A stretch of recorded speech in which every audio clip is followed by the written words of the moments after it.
Right then, my friends, we are back inside the building. This is Breakfast with Kovu here on Trickstar Radio, and we are jumping into our discussion with the first guest of the day. ABee joins us on the phone. How are you doing? Yes, I'm doing very well. How are you doing? I'm good, man. I'm good. I'm a little bit nervous. This is the first time we've kind of used this new phone setup. It's the first time we've actually recorded from this direction as well, so everything's a little bit kind of in the moment. But you know, that's how we like to do things. We like to keep things fresh. I've been a bit nervous as well. So. What are you nervous? What are you nervous about? I don't know. I've only done like one of these phone interviews before. I don't know why I'm nervous. I was going to say we're going to have a good time. A little bit, innit? We're going to have a good time. We're going to have a good discussion and look for a few things. So, obviously, for those that aren't aware, obviously with this show we tend to have quite like a mixed listenership. There's a lot of different people that get involved. There's a lot of different artists and genres and almost like just general people within the industry that tend to come on the show. So what we're going to do is we're going to start off with a bit of an introduction to yourself. How would you describe who ABee is? Well, how would I describe? I would say, so obviously I'm a DJ, and, you know, I do quite a bit with radio. I run a couple of record labels as well. I am producing tunes, not that I've actually released anything yet, but that's something that's kind of on the way in the future. But yeah, I think my sound is really sort of focused on the 90s, I would say, and sort of underground 90s. So like speed garage, garage house, techno, jungle, and rave. So it's a bit of a mixture of things. But yeah, I've been influenced by a lot of those genres, and I've kind of found ways to combine them in my sets and radio shows. So yeah, I think that's how I would describe my sound, basically. Nice. Bringing it to a new audience, I suppose, you know, and kind of mixing the older tracks with newer tracks, and I guess that's what I'd call it. Yeah. And finding some really interesting results as well. And this is what I've kind of this is one of the reasons I was quite keen to get you on the phone, because obviously with all the different projects you're involved in, there seems to be so many different kind of areas and sounds you kind of move towards. Now, obviously, there's a couple of labels we're going to talk about, but which one of them came first?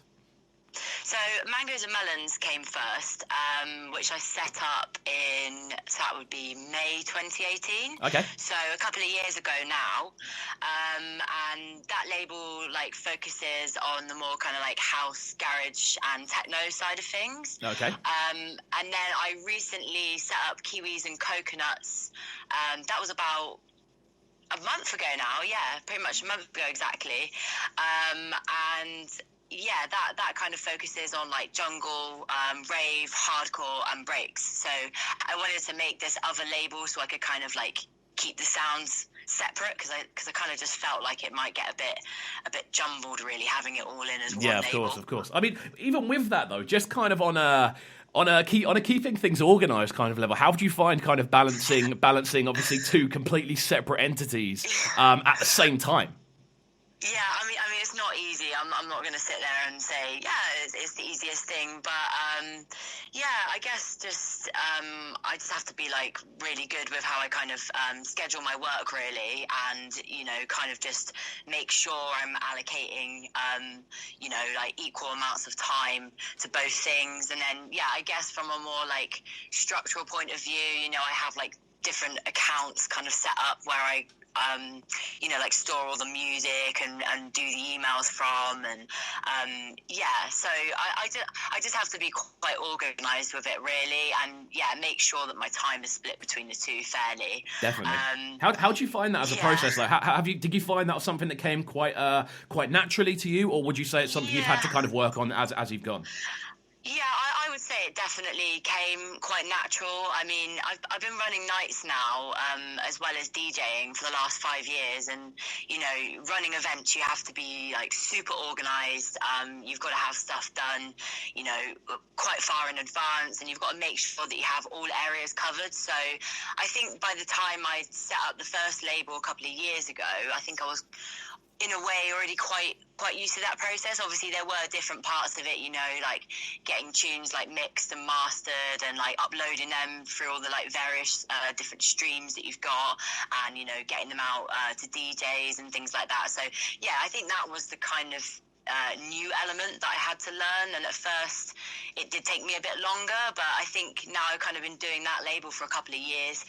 I've gotten quite into the swing of how I need to do things and when I need to get certain things done by. So yeah, I don't find it too bad as a process, really, because Nice. I've kind of I've been doing it for a little while now. So. That's what I like to hear, though, man, because I think there's a certain level of enjoyment you can get out of almost being organised with a project like this, which is obviously, it's obviously quite a big deal, kind of running one label, because there's a lot that goes into it. But then when you have two, it must be kind of like how do you switch off? That's the thing that I'm really not great at, but I think through lockdown, really, I've been just trying to get that balance a bit better between sort of like work. I mean, when I say work, that's music, but obviously I enjoy it, so I don't mind doing it. But yeah, then I've got a day job, and then I need to spend time with my friends and family and chilling and stuff as well. So yeah, I think during coronavirus, I've basically just tried to work on that balance a bit more. I guess it's been easier to do because there's not maybe been quite as much going on. But yeah, I think getting that balance right is really important. And yeah, learning to switch off, I guess. I've been getting into meditating and like exercise and all of those things. And yeah, that really helps to give me a bit of a balance in my mind and just know when I need to give myself a bit of a rest, basically. And Definitely. The more I'm rested, when I actually come to work, my work is way more productive. So, sometimes there's no point in being ploughing on all the time, because some of the work that you end up doing is perhaps not really your best work. So I feel that fully feel that. I mean, kind of with this as well then, obviously with that process of running both labels and obviously making time for yourself, what would you say your favourite part of the process that you've kind of taken on has been so far? What's been the bit that you kind of look back on and go, I'm so happy that's been a part of the project? I think I don't know if this would count as it, but I just think connecting with loads of different artists, it's just been absolutely amazing, because I did that before with Nights, but it's kind of different when you've got a label. You just, I don't know, I just feel like I can get a lot closer to the artists and learn more about sort of their processes and how they're making tunes, and I can sort of learn from that as well, and collaborating on tunes with people who are sort of on the labels. I've got a few projects that are kind of forthcoming, so yeah, I think really just that collaborating aspect has definitely been my favourite part, and also being able to connect with sort of my audience a bit better, the audiences that I have for the labels, because when you're running Nights, obviously you do connect with your audience, but I don't know, I feel with the label, I don't know, I've just been able to make a kind of much better connection with my audience. No, I feel that though. I feel that. Yeah, so I think the sort of the social kind of side of it has definitely been my favourite part, and I didn't really expect that I would kind of enjoy that quite as much as I did. I mean, that's quite an interesting one. Obviously, coming from that background of working in live events and working in Nights more than anything else. Obviously, when you're looking at working in live events, the only time you really ever get to talk to someone is either kind of backstage where it's a bit loud, or in a smoking area where you've got to run off and then carry on with doing what you're doing. Exactly. So I feel it's obviously not more relaxed in general, but I feel there is almost as you say, there's more of a social element to running a label that doesn't revolve around shouting in each other's ears, if you know what I mean. Definitely. And there's more time to do it, you can have obviously most of these conversations happen online, but I do meet with some of the artists and stuff as well, the ones who kind of live locally to me, so yeah, I think there's just kind of more time to do it, and yeah, like you said, you're not kind of shouting and basically not really hearing what the other person said, because I'm awful for that in a club. I can never hear what anyone's saying. Okay, here's one. Shot away. Have you ever done it where you've just pretended you've known what someone said to you? Oh yeah, so many times. So many. It's what I always do it, and I always feel guilty as well whenever I see it. I'm like, someone's just said to me, and I'm like, yeah, sure, yeah, and then they come up to me an hour later, and then they just come up. If they come up to you an hour later going, what did you think? And I was like, what? I don't even know what I've agreed to.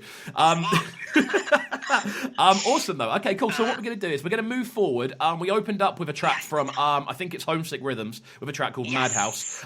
Really cool flavours on that one. What we're going to move into next, though, is a track from T-Vish. Now, this one goes by the name of Silent Hill. So talk me through this one. How did it come together and all that good stuff?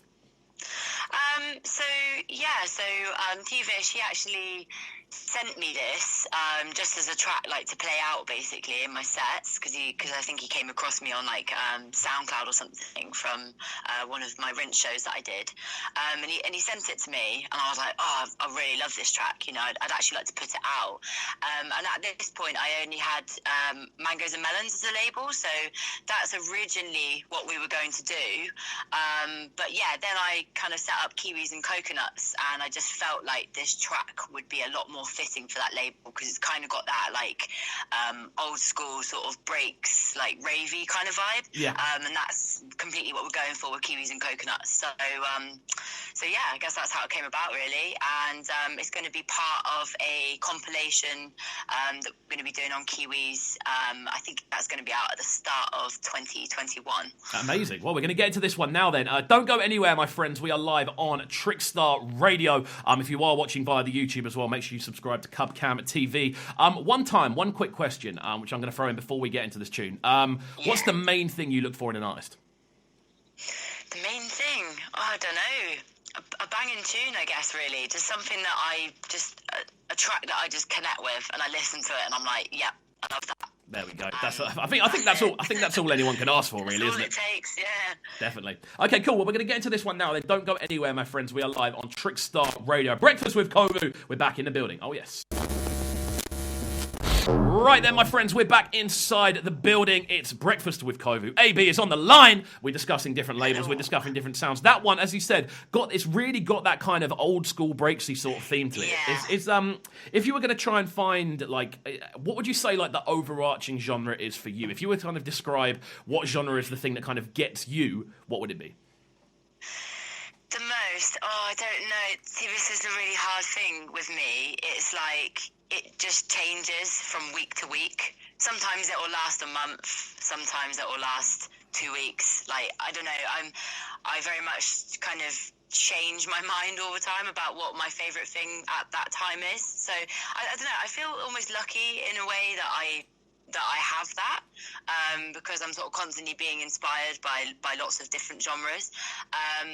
But at the moment, I would say, yeah, it's definitely that old school, like jungle kind of like breakbeat sound, like that kind of early 90s jungle breakbeat, which is kind of quite a bit like what that T-Viz tune is, but that's a new track that, you know, somebody made in the last year. Yeah. Which is really cool. I think there's a really big revival, not just in jungle and rave, but, you know, like in garage, in house, in hip-hop. I've been sort of noticing over the last couple of years, just there's been a lot more of a movement towards that kind of old school sound, and even, especially in the garage scene. You know, there are so many like vinyl releases coming out now, like vinyl only releases, which have got that really old school sound to it. So yeah, it's really cool to sort of see all of that coming back, because I think I'm quite nostalgic in a way, like, even though I wasn't old enough to be in the 90s, but like I've always really connected with pretty much any genre from the 90s, so it's just really nice seeing all of that come back. Yeah, no, I feel that. You know, lots of young audiences enjoying it, you know. Definitely, man. I mean, that's how I've always kind of felt about when I see dancehall or reggae get played in the club. Like, people kind of, it's got this kind of nostalgic feel to it, and especially when you're hearing new stuff that has this kind of nostalgic energy to it, you're kind of like, I'm so happy that people are being able to almost connect with that original energy rather than just the updated one. Like, people can kind of 100%. see where it comes from and get enjoyment out of it, which is an amazing thing. Like, so with yourself then, obviously being involved with both labels, how are the next sort of few months lining up then? Because it seems like obviously you've recently launched one of them. So like, kind of like with that general layout, how much with the launching of the second one would you say it's affected the overall release scale? I mean, obviously it's made it a little bit more difficult because, you know, it's more work that I've got basically. But kind of how I'm trying to do it with the labels is basically having a new release on each label like every 3 months. So we're kind of putting out like 4 releases per year for each label. And yeah, I kind of do it that way as well, because sometimes I don't want to like bombard people constantly with music, because sometimes I've just found, like, I've spoken to like friends or whatever just to get opinions, and they're like, oh, I really like what you're doing, but sometimes I find it hard to keep up. So I kind of try to like drop back the release schedule a bit. But yeah, so for each label, it's like every kind of 2 to 3 months we're kind of doing a new release. For Kiwis and Coconuts, up next we've got a 4-track EP from a producer called T-Break, and he's Bristol based. He's a really sick jungle producer. Like, he's got a really wicked sound, and he did a track on the compilation that we just had come out a month ago, which has gone down really well, and so yeah, I really wanted to like get an EP locked in with him. So yeah, that's going to be coming out in about 2 months' time. And then for Mangoes and Melons, we've got a 6-track compilation. So kind of another way of how I do the releases is we do a 6-track compilation, and then we do 2 EPs, and then we do another 6-track compilation, 2 EPs, 6-track compilation, so on. So there's a lot of music here. We're looking at a lot of music. Even though it's kind of been broken down into 4 releases, there is a lot going on in that period of time. Yeah, definitely. So that's it. It is finding that balance. I mean, as I have only just started this, Kiwis and Coconuts label, I might maybe revisit kind of like how I am doing the release schedules and maybe drop it down a bit more. But, as I've only just kind of started the other label, it's kind of early days to see how that'll go. But then, the second thing is, because we're sort of, we've got coronavirus at the moment, before coronavirus happened, I was like gigging quite a lot, doing quite a lot of radio shows and stuff like that. So, that was kind of taking up a lot of my time. Whereas, now I'm kind of not really doing all of that so much. I've got more time to focus on the labels, so I can kind of follow through with that release schedule. Yeah, that makes sense, though. I like the fact that you've kind of that you are utilising the time more than anything else. You are kind of going, right, I've got this extra bit of time. I'm going to work out how to use it as productively as possible. Definitely. That's always how my brain works. It's like, be productive as possible. I think I've got OCD or something. I don't know, but like, yeah, it's I definitely just felt it was a good time to launch the Kiwis and Coconuts label, because I had time, and I kind of feel like a lot of people are sort of sat around wanting entertainment, so I think really in a way it kind of dropped at the best possible time, and it's been really well received, and the audience has been good, because as I just said, people aren't really able to do quite as much, so maybe they're kind of at home looking for music a bit more than they were before. So yeah, it's been really good in that respect. Awesome. Well, everything sounds very exciting. I've got to say, it sounds like you really are kind of you're in your kind of zone with it. It sounds like you are just pushing forward. There's no real kind of thing of going, we're still. I mean, people are always learning, but it feels like you've very much got the wheels turning at this point.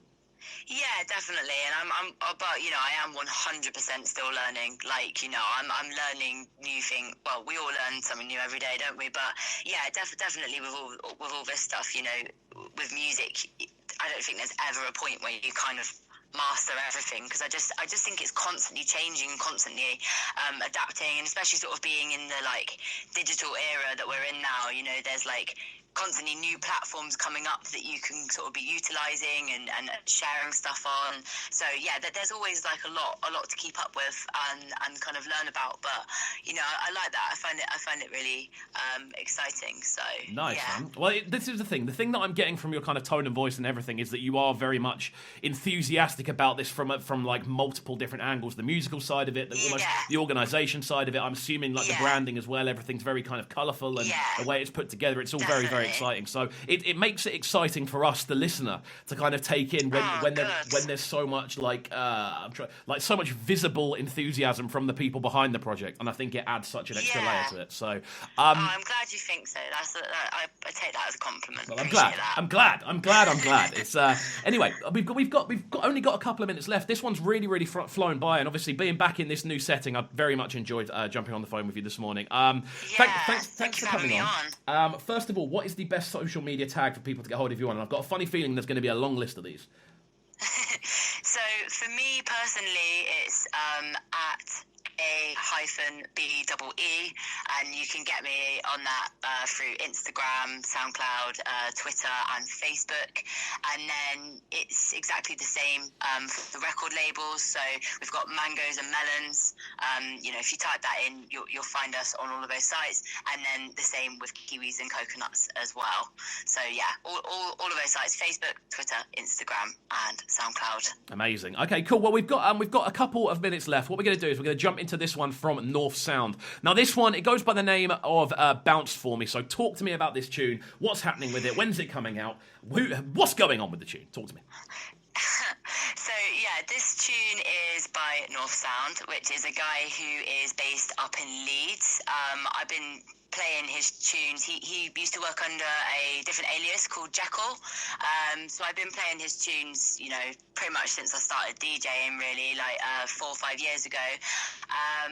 And yeah, I just really, really wanted to get him on board with Mangoes, because I felt like his tracks was something that kind of really inspired me, to set up the label.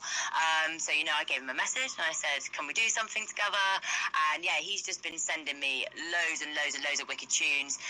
So, sorry, there was an aeroplane coming overhead. But yeah, he sent me Bounce For Me. And yeah, that's coming out on an EP in November. And there's going to be a remix on there as well from Jodan, who's going to be remixing the Bounce For Me tune. And yeah, it's kind of like 4 kind of speed garagey, kind of housey bangers, basically. Amazing. Well, I'm looking forward to it. We're going to get into this one now. ABee, it's been an absolute pleasure having you on. Thank you for taking the time out of your morning to get involved. I know you are you're off on a little break at the moment down in the country, so thank you for jumping on. No worries at all. Well, thank you so much for having me on. No worries at all. We're going to get into this one now, people. In a few minutes, we're going to be jumping on the phone with Amy Lauren, so keep it locked. Don't go anywhere. It's Breakfast with Kovu here on Trickstar Radio. Oh, yes!